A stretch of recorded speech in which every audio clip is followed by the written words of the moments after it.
Spoštovane gledalke in cenjeni gledalci, prav prisrčno pozdravljeni v naši domači oddaji Pot poti. Rdeča nit oddaje bo govorila o krščanskem prazniku Veliki noči. To je pa tudi dovolj zgovoren razlog, da ostanete v naši družbi televizije Moj TV, ki bo prinesla veliko dobrega, predvsem veliko poučnega. Najprej bi se želel zahvaliti gospe Lidiji iz Vrtojbe pri Šempetru, pri Novi Gorici, za ta prekrasno vazico, zelo lepka gesta in hvala vam. Najprej tudi pozdravljam gospoda župnika Jožefa Lipovška, Tadeja, Bog daj in dobrodošla. Lep pozdrav vam in vsem gledalkam in gledalcem vaše televizije. Prvič se oglašamo iz župnijske cerkve svetega Petra pri Mariboru. Če so vam takšen način oddaje všeč, nam pišite, povejte mnenja in Bog daj, da bomo prispevali nekaj tistega duhovnega. Prosim vas, gospod Jože, da nam pravzaprav predstavite utrip v vaši župniji svetega Petra pri Mariboru, ker tukaj tudi sedaj gostujemo za naše gledalce. Ja, zelo sem vesel in hvala, da lahko oddaja spremljate tukaj v naši župnijski cerkvi svetega Petra pri Mariboru. Gotovo utrip župnije je postni, saj smo v postnem času in imamo torej vsak dan svetomašo, potem tudi kakšen nagovor oziroma premišljevanje križevega pota. Imamo tudi križev pot na Gorco, tako da se ponavadi v petkih tudi posnemo na Gorco k Materi Božji in premišljujemo trpljenje našega Gospoda Jezusa Kristusa. Skratka, vsa priprava, vse je osredotočeno na Veliko noč, na praznovanje in prav je, da se veselimo tega. Vesel sem, spoštovane gledalke in gledalci, da se oglašam iz te cerkve. Tudi zelo vesel sem, da je z nami zelo vzoren ministrant, ki nam bo pravzaprav dejansko povedal nekaj besed, kako se on pripravlja v tem postnem času za Veliko noč. In prav je tudi, da je velika noč oziroma mala velika noč vsako nedeljo, ne? Ja, to je res. Jaz se pripravljam tako, da vsak dan premišljujem križev pot in seveda Sveto pismo, odlomke, ki navajajo na Kristusovo trpljenje in seveda vsakodnevna molitev v postnem času, pa tudi odpovedi nekaterim preobilju in da se res poglobimo v postni čas in se duhovno pripravimo na praznovanje Velike noči. Imate tudi spletno stran, a ne, Tadej? Ja, na kateri si lahko veliko zanimivih dogodkov pogledate, pridige gospoda župnika, rožne vence in še veliko zanimivih in aktualnih novic. Meniš, da so takšne oddaje pot poti oziroma te krščanske oddaje je preveč, premalo? Mislim, da tudi to potrebno vprašati tebe prvega. Ja, jaz menim, da jih je premalo, saj to navaja v tem času hitrem tempu življenja, navaja k dobrem in posebej v postnem času in skozi celo leto, da bi bilo več takih oddaj, ki bi govorile o veri, o Gospodu in bi bolj mlade poglabljali k temu, ne pa k kakšnim drugim stvarem, ki jim lahko škodujejo. Menite, gospod župnik, da ste vi istega mnenja, verjetno ko ste še bili kaplan, verjetno ste takrat, čeprav tudi sedaj, imeli še več stika z mladimi in mladi so verjetno dobri, a ne? Ja, gotovo. In tudi želim, da bi mladi rasli skupaj z mano in da bi jaz rastel z njimi. To je skupna rast, to je skupno prizadevanje za dobroto. Predvsem v postnem času in v času pričakovanja na Veliko noč je veliko priložnosti, da mladi rastejo. In ob premišljevanju križevega pota, trpljenja našega Gospoda Jezusa Kristusa, mladi podoživijo to, kar je Jezus storil za nas. In vem, ko se pogovarjam z njimi, da mladi to začutijo, Jezusovo solidarnost, njegovo sočutje, da je solidaren z nami tudi v preizkušnjah, tudi v trpljenju. Predvsem pa je za vsakim velikim petkom, spominom Jezusove smrti, že vsa težnja naravnana na Veliko noč. Prosil bi še vas morda 2-3 besede o župniji svetega Petra pri Mariboru, predvsem za naše gledalce spletne strani RKC. Prosim. Ja, lahko si pogledate našo spletno stran. Drugače pa naša župnija je primestna, ima 2700 prebivalcev, od tega so večino katoličani, tako da župnija je zelo razgibana, kar se tiče priseljenosti tudi. Veliko je priseljenih, žal tudi domačini so starejši, tudi že, nekateri so se že poslovili, tako da se župnija, se mi zdi, z generacijo v generacijo tudi spreminja, ne samo duhovno, ampak tudi geografsko, po tej plati. Je pa tudi veliko mladih ljudi, nekateri ostanejo, drugi se odselijo. Skratka, smo tukaj ob Dravi in župnija je obdana z vinogradi, imamo vinsko cesto, imamo cerkev Device Marije na Gorci, to župnijsko cerkev, kateri smo sedaj, in tudi kapelo Kristusa Kralja v Grušovi. Spomnim se tistih prvih vaših besed, ko ste dejali, da ste doma blizu nebes, da ste prišli v župnijo in dejansko to tudi drži. Tako, ja, in to je kot podoba raja. Za nami je tudi blaženi Anton Martin Slomšek, ki je pravzaprav bil en velik mož in prav je tudi, da kakšno besedo rečemo o njemu. Ne? Gotovo, zelo sem ponosen na to podobo blaženega škofa Slomška, ponosen sem na relikvije, ki jih imamo tukaj zraven. Gospod nadškof in metropolit nam jih je zaupal in ker sem omenil, torej, da je naša župnija tudi bila povezana in je povezana z blaženim škofom, saj je on tukaj bil navzoč večkrat, večkrat je bil na Gorci pri Materi Božji, zelo je imel čislih prijatelja župnika Marka Glazarja, ki je postavil ta križev pot na Gorco, potem veliko naredil za to župnijo in bil velik prijatelj s Slomškom in Slomšek z njim in znano je, da ga je Slomšek povišal tudi v častnega kanonika. In takrat, ko je bil Slomšek tukaj, sem prebral tudi njegovo pridigo, kjer je Slomšek rekel: vesel sem na tem bregu svetega Petra. To so bile njegove uvodne besede te pridige.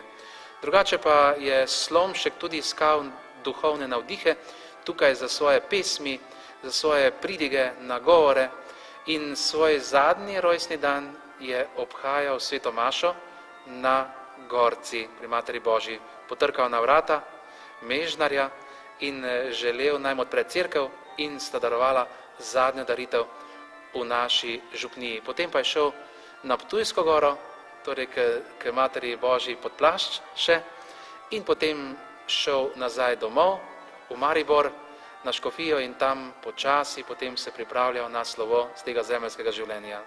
Menim, da je prav za naše gledalce, da tudi povabite na tole romarsko mašo, ki je vsako prvo soboto ob 17. potem tudi na zelo lep križev pot v naravi, kjer lahko pridete z otrokami, z družino, kjer lahko tudi pomolite, kjer sem tudi sam videl, da je vedno polno ljudi in ne bo vam žal. In ob tej priliki vam predajam besedo, da povabite naše cenjene gledalce. Tako. Lepo vas povabim, vse, ki spremljate tole oddajo naši župnijski cerkvi, vabljeni torej vsako prvo soboto v mesecu na Gorco, tukaj pri Materi Božji, da sedaj lahko molite križev pot ob kapelicah, ki smo jih obnovili, in potem se dobimo tudi pri Materi Božji, kjer je torej vsako prvo soboto v mesecu tudi sveta maša, in vabljeni tudi na našo spletno stran župnije.rkc.si poševnica Malecnik, da si pogledate tudi mnogo aktualnih duhovnih stvari.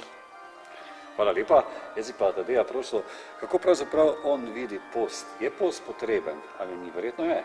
Ja, post je zelo potreben, zato da se človek nekako odlaša, odda tisto, kar ne potrebuje, kar ni pomembno za življenje, in več v postnem času moli, premišljuje trpljenje Gospoda Jezusa Kristusa in se res odpove tistemu preobilju in s tem nekaj ugotovi, da je močnejši od tistega.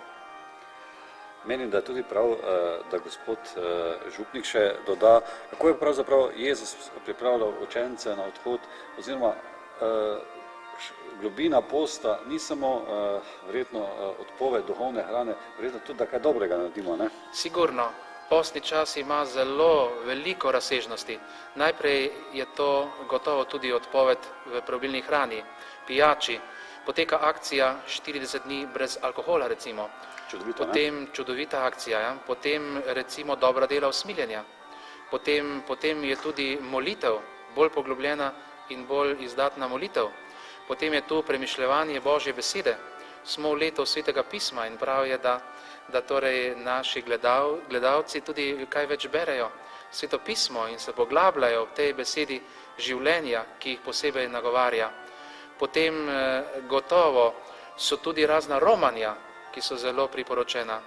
Potem zelo dobro je, da se družine več družijo med seboj, da je skratka molitev tudi na pomembnem mestu, kajti vemo, da v današnjem času je to posebej problem za družine. Posebej mladi sploh ne vedo več, kaj je to skupna družinska molitev. Potem prav je, da bi oče kaj tudi razlagal te stvari za veliko noč. Recimo, ne vem, če mladi vsi vedo in naši gledalci, kaj pomeni simbolika velikonočnih jedil. Sam imam izkušnjo, da za veliko soboto pač vedo, da je treba samo prinesti k žegnu, ampak kaj več pa ne. Tudi o tem bomo govorili. Kako pa pravzaprav Tadej vidiš dejansko to pripravo na post? Oziroma je oče tisti, oziroma tista povezanost družinske molitve pri vaši hiši? Verjetno je, saj sad tega je, da se zoren ministrant. Ja, oče je zelo pomemben, da tudi v postnem času navaja tisti molitev, da razlaga Božjo besedo in da tudi skupaj se družina zbere in moli in da je res to zelo pomembno. Potem prihaja pravzaprav cvetna nedelja. Kakšen pomen ima? Cvetna nedelja je spomin Jezusovega vhoda v Jeruzalem. Torej Jezus je svoje učence v teh 3 letih pripravljal na ta trenutek in je večkrat rekel, sin človekov bo moral biti izdan v roke grešnikov in biti pribit na križ, usmrčen in potem stati od mrtvih. In mislim, da mu učenci niso verjeli in so mislili, da se to njemu ne sme zgoditi. In cvetna nedelja je ta slovesen hod Jezusa, ko je na osliču, torej jahal, in pred njim so pogrinjali svoje oblačila in zelenje in oljke in mu sklicali Hozana, blagoslovljen, ki prihaja imeno Gospodovem, Hozana na višavah. In cvetna nedelja je tako tudi prispodoba našega življenja. Tudi pogledajte naš dogodek, poroka, recimo rojstni dan, god, potem obletnica poroke, vse to je na nek način cvetna nedelja. Ko ti vsi ljudje takrat so s teboj, ti čestitajo, potem prije pa vsakdanje življenje, ki pa je nekako priprava na veliki petek, ko ni vse zlato, kar se sveti. Pridejo tudi težave, problemi, pridejo križi in to je veliki petek, ampak ne ostane pri tem. Ljudje to pozabljamo, da za velikim petkom prideva velika noč. Torej vse to, kar se dogaja na zemlji, v našem duhovnem, telesnem življenju, je vse priprava na veliko noč.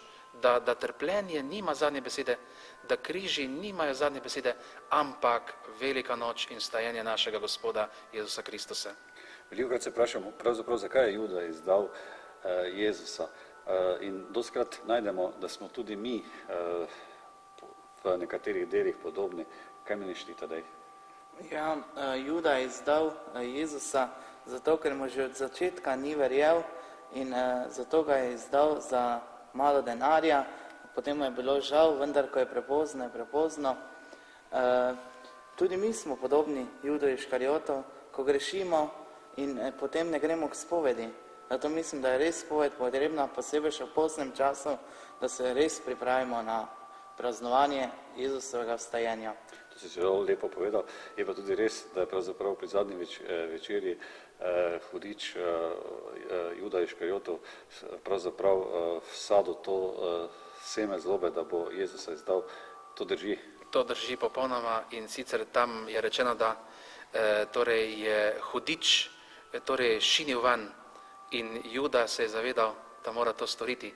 In še prej je Jezus pomočil torej kruh v skledo in dal vsakemu. In tudi rekel je učencem in jih spraševal, torej kaj bodo oni naredili in kaj, ampak noben se ni tega zavedal. In potem so se vsi sprašvali, Gospod, ali sem jaz, ko je rekel, tisti, ki z menoj je in ki bo pomočil z mano, torej tisti me bo izdal. In potem so se vsi sprašvali, Gospod, ali sem jaz. Platno se je pravzaprav v petek pretrgalo na dvoje. Ima to kakšen pomen? To ima gotovo velik pomen, namreč naše življenje se večkrat pretrga na dvoje. To so recimo izguba službe, ločitev, zelo boleča, potem izguba partnerja, življenjskega sopotnika.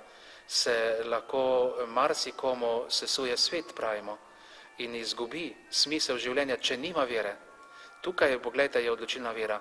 In marsikdo se šele ob bolezni, ob življenjski preizkušnji srečuje s križem našega Gospoda Jezusa Kristusa. Tam še razpozna, kaj je to vera, kaj je to upanje. Vera, upanje, ljubezen, to troje. Največja je ljubezen. In upanje pa umira, vemo, nazadnje. In zato je ta simbolika postnega časa, na sama priprava v življenju na veliko noč, še prej pa na sveto tridnevje, da človek tudi preko križev in težav tudi raste.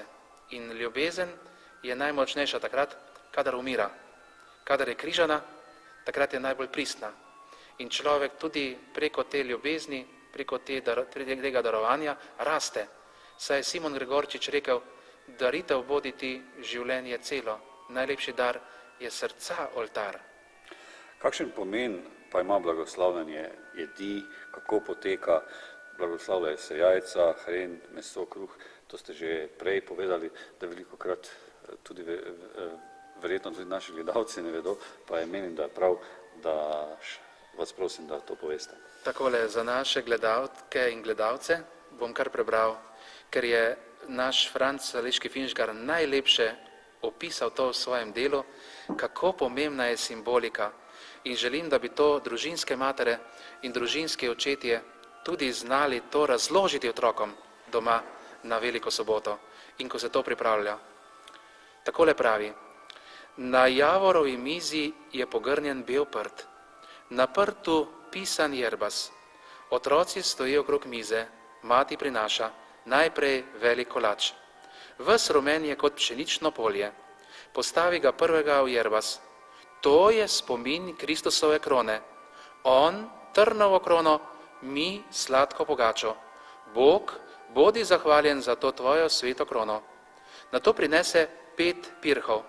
To so petere britke rane Jezusove, 5 kapelj njegove svete krvi. Sveta kri bodi počaščena 100.000-krat. Za obod jerbasa zatakne 3 korenine hrena. Lejte, otroci, to so strašni žebli, s katerimi so pripeli zveličarja na križ. Kadar ste hodobni in me žalite, vsakim grehom, kakor s kladivom, udarite znovič na žebel, da križate Kristusa. In na to zadehti pleče in gnjat. Otroci, ki niso cele tedne okusili mesa, se dvigne na prste. Tudi meso bo blagoslovljeno, kar pomeni jagenčka, samega Jezusa, ki je bil za nas darovan. Jerbas je napolnjen.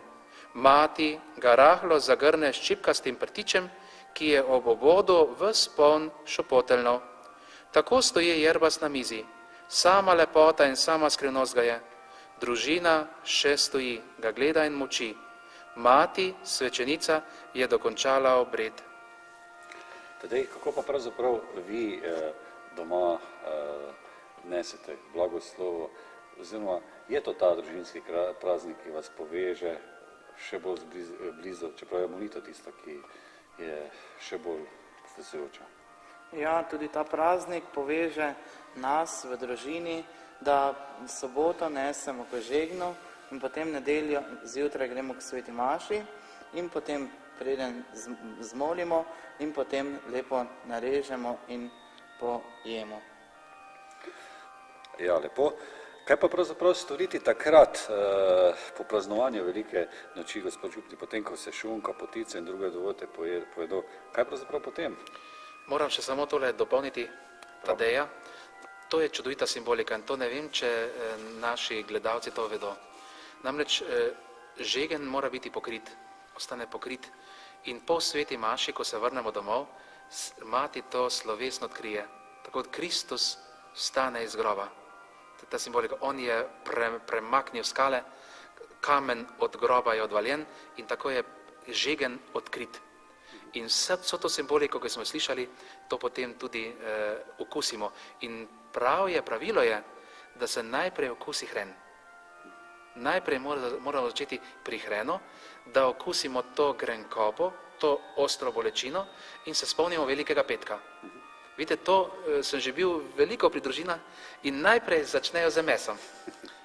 Najprej začnejo z mesom, res. In pozabijo, najprej mora vsak dobiti na krožnik malo hrena, potem pa pirh, potem pa začnemo z pirhom, potem šele pride meso, kajti pirh je tudi simbolika Kristusovega vstajanja. Torej slišali smo, da so to tudi kot kaplje krvi, ampak v pirhu je življenje. Torej pomeni, da se tudi pirh odkrije, se razbije in ven gre življenje. Tako kot Kristus stane in premaga, torej grob premaga smrt in to je lepa simbolika. Kar se tiče velike noči, pa je to nekaj enkratnega, da se družina takrat res zbere in da podoživljamo Kristusovo vstajanje. Ni več velikega petka, ni več trpljenja, ni več smrti. Družina je prerojena, je vstala v novo jutro in zato je vstajenska maša tako doživeta in vstajenski zajtrk tudi velikonočni tako doživet. Je pa tudi ta vstajenska maša tudi najlepša, kaj praviš, tedej? Meni osebno je zelo všeč, oziroma zelo lepa je. Ja, tudi meni je ena izmed najlepših, saj to je eden izmed največjih praznikov in to je res zelo pomembno, da po velikem petku, ko ni svete maše, pride velikonočno vstajenje in Kristus stane z groba od mrtvih vstali. Kako pravzaprav svetu posredovati veselje velike noči? Torej, veselje velike noči je nekaj enkratnega, doživetega in vidimo, da človek današnjega časa je premalo poglobljen v te stvari. Tako da tisti, ki pridejo k velikonočni vigiliji, že lahko doživijo eno izmed najlepših pesmi, ki jih imam tukaj. To je velikonočna hvalnica, velikonočna hvalnica, pesem vigilije, pravimo tudi mater, omnium, torej vseh stvari, mati vseh pesmi.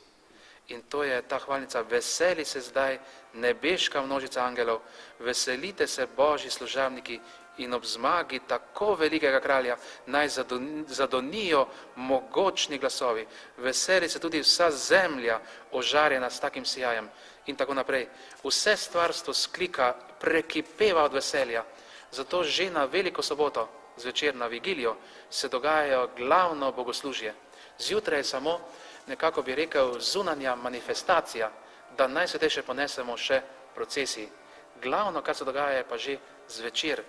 In tudi tukaj je hvalnica sveči, torej, ki je tudi mati vseh drugih sveč, velikonočna sveča, kar predstavlja stalega Kristusa. In tukaj je rečeno v tej hvalnici tako lepo, prosimo te torej, Gospod, naj ta sveča posvečena tebi to noč razsvetljuje brez pojemanja, naj ti bo prijetna in se prelije v nebeško svetlobo in je delo marljivih čebel in znamenje nove luči. Tudi čebele so vključene in skratka vse stvarstvo naj prekipeva v veselju in velikonočni aleluji. Kakšen je pa pravzaprav najbolj tisti naraven način krščanskega oznanjevanja? Zdaj verjetno smo vsi poklicani, tudi lajaki, da oznanjamo Jezusovo besedo. Ja, smo vsi poklicani, da oznanjamo njegovo besedo, ki je zapisana v Svetem pismu, da si jo poglobimo vanjo, jo beremo, prebiramo, drugim razlagamo in da se tako oznanjamo Kristusa svetu in delamo po njegovem nauku. Bi še nas gospod župnik dopolnil? Ja, To je gotovo radost za naša srca. Že tukaj kličemo trikratno alelujo, ki se sliši zjutraj. In to pomeni, da mora vsako človeško srce zdramiti se. Da mora vsak človek priti, da ne sme ostati doma, ker to je res aleluja, aleluja, aleluja, krona vsega dogajanja, krona, zvonovi zvonijo. Torej, to je res nekaj neverjetnega. Zvonovi zvonijo, procesija, tako kot zdajle, in vse se sliši, orgle mogočno zazvonijo, slava Bogu na višavah, in skratka vsako človeško srce mora začutiti, da se iz njegovega srca odvali kamen, odvalijo skrbi, odvalijo že prej grehi, ko človek upravi velikonočno spoved. Priporočam vsem gledalkam, gledalcem, da upravijo dobro tole postno in velikonočno spoved, da res doživi človek, da je nagovorjen, da Kristus vstane zate in zame, da je Kristus premagal smrt in da je Kristus res zmagoslavni v vsem polnem pomenu odrešenja. Jaz menim, da so tudi starši tisti prvi posredovalci vesele velike noči, takrat, ko smo še bolj majhni. Kaj meniš? Ja, starši so prvi, ki nam posredujejo veliko noč, vero, ja, molitev in nas nagovarjajo, kaj sploh pomeni Božič, velika noč, da tisto slavje ob Božiču, ko se Kristus rodi, in slavje ob velikem petku in veliki noči, ko Kristus umrje in vstane. Težko je pravzaprav razumeti, da pravzaprav Kristus umre za naše grehe, ne? Oziroma, da se je daroval za vse naše grehe. To je težko z umom razumeti, ampak srcem gre, ne? Ja, to seveda gre razumeti srcem, zato, ker je Kristus prišel zato na svet, da bi nas odrešil svojo predagoceno krvjo. Imam ste tudi vredo gospoda Župnika, ne? Zelo zornega Jezusovega duhovnika. Tudi moram našim gledalcem povedati, da on zelo lep vtis, oziroma zelo, da imate tudi zelo zorne ministrante, preden pridejo do vas v zakristijo, pokleknejo, pomolijo pri Najsvetejšem, in pri tem vidim, da ste en velik vzornik. Hvala lepa.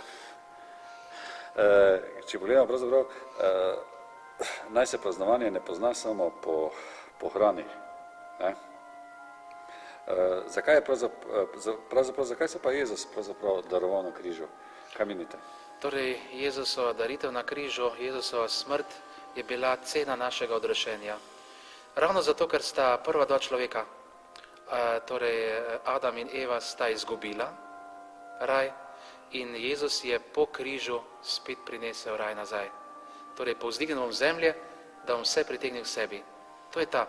In na eni umetniški podobi sem videl tako lepo, kako Kristus prime Adama za to mesto, kjer je srčni utrip, da ga prime tukaj, da mu spet vrne življenje.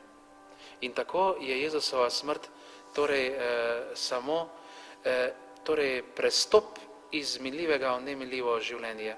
To je popolna zmaga, kajti križana ljubezen je vedno zmagoslavna ljubezen in ljubezen, ki se daruje, je takrat zaprla vsa druga usta, ki so Jezusa torej sramotila, pljuvala na njega, ga bičala, in takrat smo videli spreobrnenje stotnika, resnično ta človek je bil Božji sin, torej spozna. In to je pečat ljubezni, zato bi se mogli bolj zavedati Jezusove smrti na križu in njegove daritve. Ko premišljujemo križov pot in se ob 12. postaji tam ostavimo, ker Jezus umira na križu in rečemo, o zveličavna smrt, ki se je bila vredna, torej sprejeti, nositi tako velikega odrešenika. Kristjani se verjetno premalokrat zavedamo, kaj pravzaprav pomeni simbol križa, kjer s križem se pravzaprav srečamo že takrat pri otroštvu, ko otroka krstimo, do vseh ostalih zakramentov, na koncu, ko pravzaprav gremo v večnost. Vedno nas spremlja križ in križ velikokrat osebno izgovorim z enim posebnim spoštovanjem, čeprav ga je zelo težko doumeti, razumeti, ampak se trudimo, ne? Ja, gotovo. Ave crux, spes unica, pozdravljen križ, edino upanje. S križom se začenja naše življenje, S križem se zaključuje naše življenje. Skratka, vsak dan se začenja s križem. Že zjutraj, ko se zbudimo, potem pred zajtrkom, potem, ko gremo v šolo, so nas starši pokrižali, se spomnim, ne? In upam, da je še to danes, ki je navzoče.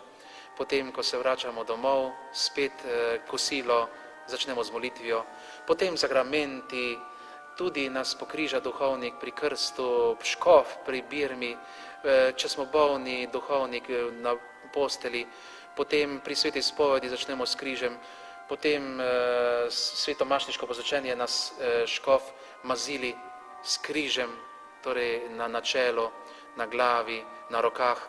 Potem pri zakramentu svetega zakona tudi ovijemo znamenje duhovništva okrog rok, jih povežemo, blagoslovimo zvezo svetega zakona. In skratka, v križu je upanje, v križu je rešenje, v križu je večno življenje, ni križa brez paradiža. Torej, in o sveti križ življenja luč, pravi Slomškova pesem. Jaz bi dodal še tole misel, da je pravzaprav Jezus, preden je umrl na križu, dejal zelo veliko besedo: Oče, naj se zgodi tvoja volja, ampak ne moja volja. In menim, da bi veliko krat morali biti tudi mi podobni, da bi znali reči, da se naj zgodi očetova volja, ne naša. Gotovo, in Jezus je naučil učence prvo molitev, Oče naš, in tam je rečeno: zgodi se tvoja volja. Potem že Jezus izgovarja v vrtu Getsemani, tudi ko se pripravlja, reče: Oče, zgodi se tvoja volja. Potem na križu: Oče, naj se zgodi tvoja volja, torej ne moja, tvoja volja. In skratka, vse njegovo življenje je en sam fiat: zgodi se tvoja volja, Oče. Pri tem nam lahko tudi pomaga obhajilo, kaj meniš tedaj? Obhajilo je tudi zelo pomembno, da zažijemo Jezusa Kristusa v svoje srce in nam pomaga pri vsakodnevnih težavah, pri vsakodnevnih stiskah, in da se res obrnemo k njemu in ga molimo, ga prosimo, da nas usliši in da nam pomaga v vsakdanjem življenju. Tako kot rabimo fizično hrano, tako rabimo tudi duhovno, ne? Ja. Kaj pravzaprav pomeni beseda Evharistija oziroma evharističen Jezus? To verjetno naši gledalci eni vedo, eni ne vedo, pa bi vas prosil, če nam poveste. Evharistija je sveta maša. To je drugo ime za sveto mašo. Evharistein pomeni zahvaljevati se. Torej, Jezus se je zahvalil na križu Bogu Očetu, zato, da mu je dal to možnost, da lahko svoje življenje daruje na križu. In je rekel: zgodi se tvoja volja. Oče, odpusti jim, saj ne vedo, kaj delajo. Nagnil glavo in izdihnil. In skratka, to je bila evharistična daritev na križu. In na veliki četrtek, ki je tako bogata simbolika, globoka simbolika, zato res vabim gledalce, da se udeležite svetega tridnevja. To se mi zdi včasih ljudje kar izpustijo. Sveto tridnevje, veliki četrtek, veliki petek, velika sobota, in pridejo, morda samo prinesejo žegno in pa pridejo na veliko noč zjutraj. To je premalo. In sicer na veliki četrtek je Jezus postavil zakrament svete Evharistije in zakrament mašniškega posvečenja in učencem dal zapoved nove ljubezni: ljubite se med seboj, kakor sem vas jaz ljubil. In to je bila prva sveta maša v zgodovini, ki je Jezus daroval svojim učenci, ko je razlomil kruh, ga pomočil in jim ga dal z besedami: vzemite in jejte, vzemite in pijte, to delajte v moj spomin. Od takrat naprej se sveta maša neprekinjeno torej obhaja v vseh cerkvah našega planeta. Prej sem pravzaprav omenil, da imate tudi križev pot. Tadej, kako pravzaprav ti vidiš ta križev pot, oziroma kako ga ti doživljaš, ko prihajaš v cerkev, pa vedno je nekdo oziroma ali moli, ali se sprehaja po tem križnem potu. A je to ena velik blagoslov? Ja, to je seveda zelo velik blagoslov in nam tudi, da lahko mi seveda molimo in da lahko tudi drugi iz Maribora in okolice pridejo in molijo ob tem križevem potu, in smo tudi zelo ponosni na ta križev pot, kajti to je res nekaj zelo pomembnega, ker tu lahko doživiš vse trpljenje, stisko in molitev. In tu je potem notranje obogatenje in tu je, mislim, da bistvo. Tukaj se srečaš sam s sabo. To je pomembno, ne? Da vidimo v tem sebe, svojo bedo, svojo nebogljenost, pa tudi svoje prednosti, svoje dobre lastnosti. Kajti tukaj se najbolj zrcali naša človeška šibkost, po drugi strani pa Božja milost. Tako da se vse to prepleta pri premišljevanju teh stvari. Kaj menite, kaj je pravzaprav tale križev pot, je to ena priprava, da se ljudje pravzaprav še bolj pripravijo na to veliko slavje velike noči? Križev pot je najlepša priprava na veliko noč, ker s tem, ko greš, že to gibanje od postaje do postaje, premišljevanje, poklek, križ, ki gre na čelo, ministranti z lučkami, potem pesem, opridite stvari, gledajte, kaj se godi, torej edini Božji sin za nas trpi. In skratka vse postaje nas nagibajo k temu, da se človek zave potem čudoviti tekst, ki je ena sama meditacija, poglobljeno duhovno sporočilo, da človek ključi samega sebe v to dogajanje, da se zave, veš kaj, Gospod, tudi jaz te križam, tudi jaz te svojim grehom, svojimi slabostmi križam, pribijem te na križ z svojim grehom, te ranim. To je namen križevega pota. Ne da bi zdaj mi tu nekako bili žalostni, objokani, ampak da predvsem v duhu tega križevega pota in postaje že slutimo, posebej pri zadnji postaji, ki je vstajenska postaja, 15. Že slutimo, sedaj pa je minilo vse. Trpljenje je minilo, bolečina je minila, Kristus je vstal, aleluja, aleluja. Tudi učenca, ko sta potovala, vemo, nista Jezusa takoj prepoznala, ko se vam je pridružil na poti. Tudi to je naše življenje, ja. Večkrat dejansko hodimo v cerkev, prejmemo zakramente, pa sploh ne vemo, zakaj se gre. Pa sploh ne vemo, kaj je to cerkev. Pa sploh ne vemo, kdo je to duhovnik. Ne vemo, kaj bi z zakramenti delali. Tako večkrat se mi zdi zanimivo, ko ljudje prihajajo in se pripravljajo na zakramente, pa te prvo rečejo, imamo vse zakramente. Ja, si mislim, že imate zakramente, ampak ali jih tudi uresničujete v življenju? Ja, to pa tako in tako. Jaz rečem, to je isto, pogledajte, če si jaz kupim nove hlače, pa jih samo obesim gor, na steno mi nove nič koristile. Tako je zakramenti, ki jih dobim, lahko jih samo nekam obesim na klin. Zakramenti so pa zato, da jaz z njimi živim, da mi zakramenti pomagajo, da me še globlje povežejo z trpečim in stalim Kristusom. Tadej, tale cerkev svetega Petra je zelo lepa, to je tvoja farna cerkev. Je to ena poseben, dejansko, kdo je pravzaprav bil sveti Peter? Verjetno ima tudi ključe od nebes. Ja, sveti Peter, nebeški ključar in zavetnik naše župnijske cerkve. In v to cerkvo najraje prihajam, ker je to res moja farna cerkev in je zelo lepa, ima zelo lep križev pot, številne oltare in res glavni oltar, je zelo lepa slika, ki nam prikazuje, kako Jezus da ključe svetemu Petru. Še nas bo gospod župnik dopolnil, ki verjetno veliko več ve. Sveti Peter je res pravi svetnik in pravi zavetnik. Vedno znova odkrivam v njem tudi svojo slabost. Kajti vidim, Peter se ni pustil noge umiti. To je ta podoba nad oltarno mizo, podoba, kjer torej Peter se brani. In Jezus mu reče, če ne dovoliš, ne boš imel deleža z menoj. Potem po drugi strani tudi reče Peter, Gospod, to se ti ne sme zgoditi. To ti ne smeš trpeti. Potem pa ga Jezus kar kaj ti govoriš, ne? Kaj je s teboj narobe? Potem samo pomislimo, ko Jezus nese križ, Peter ga zataji. In to 3-krat. Ne poznam tega človeka, pogledajte. In potem se skesa. In čudovito, tisti Jezusov usmiljen pogled, trpeči pogled in Petrov skesani obraz se srečata na križevem potu potem. In takrat se Petru nekaj premakne. Pa še prej, torej veliko je teh dogodkov, ko Peter zataji Jezusa, ga ne prizna oziroma ne verjame. In potem na koncu mu le reče, ti si Kristus, sin živega Boga.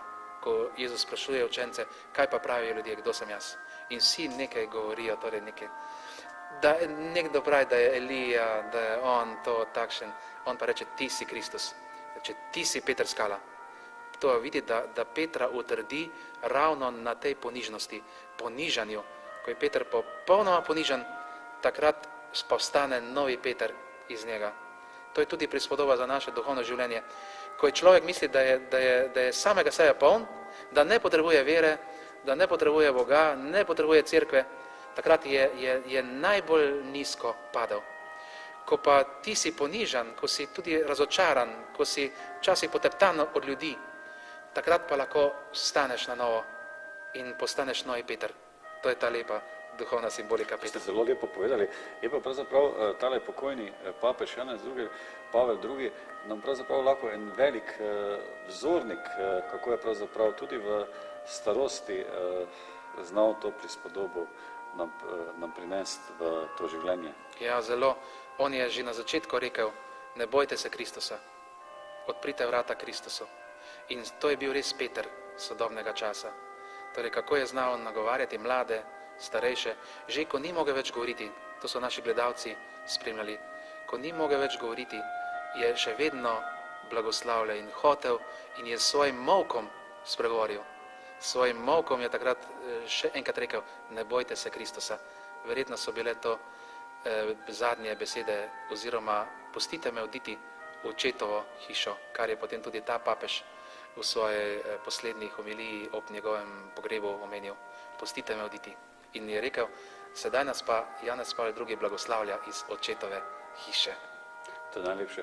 Zdaj, kako si pa pravzaprav ti videl Janeza Pavla II, ti si mlad, poln energije? Ja, papeža Janeza Pavla II. Sem videl kot vzornika, kot Petrovega naslednika in da je res zelo dobro vodil to zaupano mu Božjo čredo in ker je Kristusov namestnik, da tudi izvrši Kristusov nauk in jaz mislim, da ga je on zelo dobro izvršil. Mislim, da tudi prav, da še za naše gledalce nekaj besed rečemo Cvetani Priol, sicer ni bilo to mišljeno v tej oddaji, ampak na željo gledalcev bi vas prosil, da še 2-3 besede rečemo enkrat, kajti... Zelo me veseli, torej, da naši gledalci to spremljajo. Torej, vabim vas, da obiščete grob Cvetane Priol, ki je na Pobreškem pokopališču. Sam se vedno ostajam tam in prosim in doživljam milosti. Kaj več bi lahko govoril tisti, ki je zadolžen za to proceduro, torej za njeno beatifikacijo.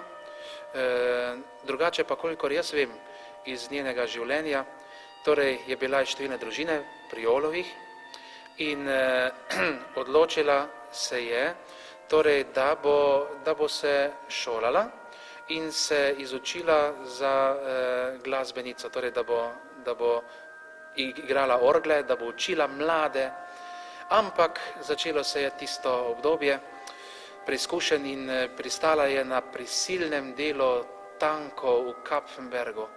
Potem pa se je začel res veliki petek za njo, križev pot. Najprej so jo že gledali čudno zaradi slovenskega jezika, torej in so jo nekako zavračali kot Slomška. Potem pa bolezni, eno, drugo, tretjo, četrto, peto, 10. bolezen, strašno trpljenje. Še prej pa moramo omeniti njeno darovanje. V Mariborski stolnici je kot 16-letnica šla pred Križevo kapelo, tam, kjer so torej posmrtni ostanki blaženega škofa Slomška, in tam dvignila roke in se darovala. Jezus, jaz se ti darujem za vse življenje. To je bila njena osebna daritev in to je živela vse življenje do poslednjega diha. In skratka, in je potem bolnica, kjer je bila, je zanimivo tolažila druge bolnice, jih spodbujala, jih hodila od bolniške postelje do postelje. In ona, ki je bila tako preizkušena, imela toliko bolezni in je potem to vse živela v luči Kristusovega trpljenja in njegovega vstajenja. In tudi zato se je začel njen postopek za beatifikacijo. Ohranjenih je mnogo njenih spisov, izdana je knjiga Na pragu svetosti. Vabim gledalce, da preberejo to knjigo, da skratka se priporočajo na njenem grobu. Tudi obstaja molitev, obstaja 9-dnevnica, vse za njeno beatifikacijo. In če kdo bo uslišan na njeno priprošnjo, naj le to posreduje škofijskemu ordinarijatu ali pa torej gospodu stolnemu župniku, ki je postulator te beatifikacije. Torej, ni to nekaj najlepšega, da se tak mlad človek daruje za Boga.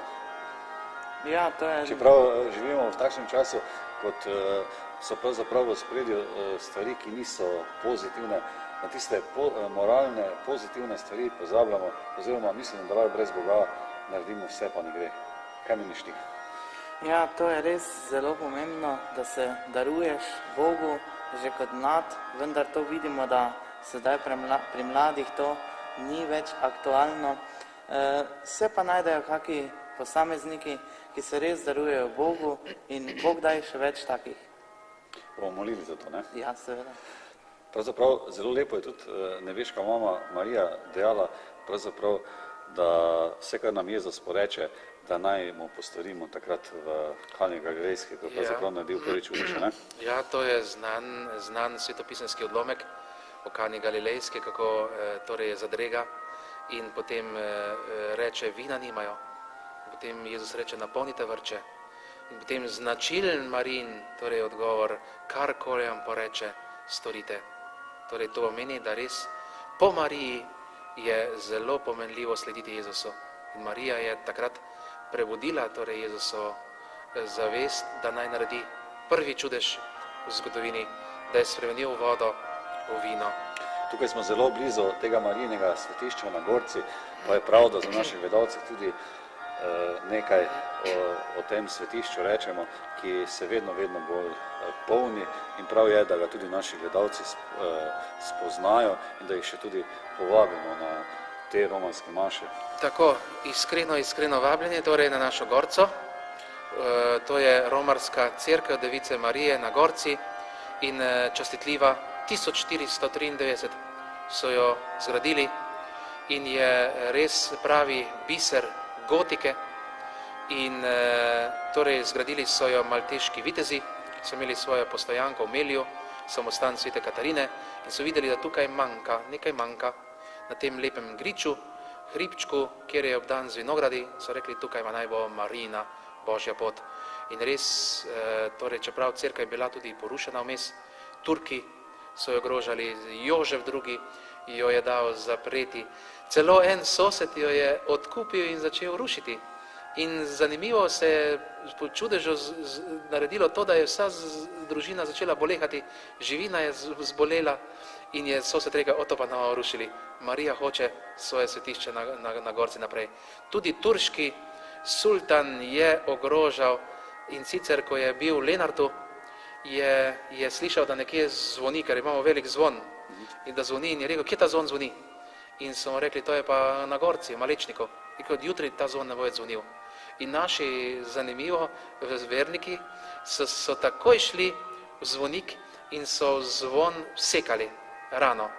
Tako da tudi danes ne zvoni več tako mogočno, ampak zamolklo, žalostno.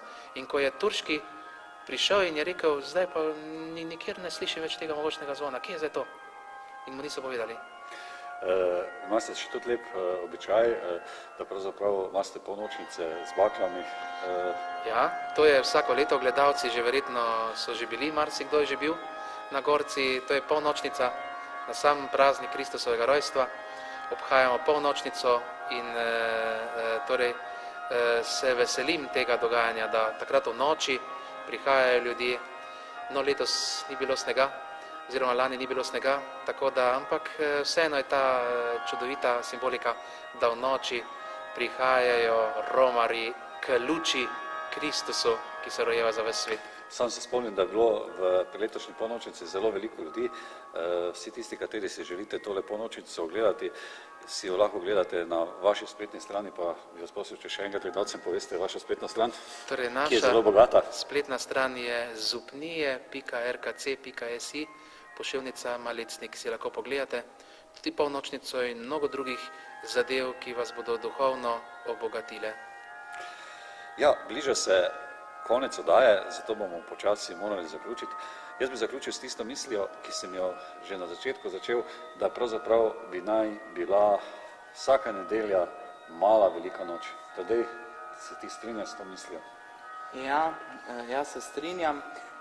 Res je, da bi lahko bila, oziroma naj bi bila vsaka nedelja mala velika noč, da res vsako nedeljo čutimo, da Jezus vstane iz groba od mrtvih in da res vse gledalce pozivam, da se res duhovno pripravijo na to veliko noč in da res podoživijo Kristusovo vstajenje. Mislim, da je v tej tudi, priložnosti tudi prav, da pravzaprav rečemo besedo hvala tvoji mami pa ateju, da pravzaprav da so ti dala življenje tebi in tudi mojim staršem in vsem ostalim. Kaj misliš? Ja, to je tudi res. Vsem staršem, vsak se svojim staršem zahvaljuje za življenje, ki so nam ga dali in da nam posredujejo tudi vero in molitev in iskrena hvala. To si zelo lepo povedal, hvala lepa. Zdaj pa še prosim gospoda župnika, da še našim gledalcem. Ja, hvala lepa torej za tole čudovito oddajo, da smo smela midva spregovoriti o teh pomembnih stvarih v postnem času, posebej v svetem tridnevju, o veliki noči. Morda bi omenil za naše gledalce še to, torej veliki četrtek sem omenil, veliki petek je spomin Jezusove smrti na križu, takrat je tudi strogi post, takrat smo res več premišljujemo ob Kristusovem križu, se udeležimo tudi obredov.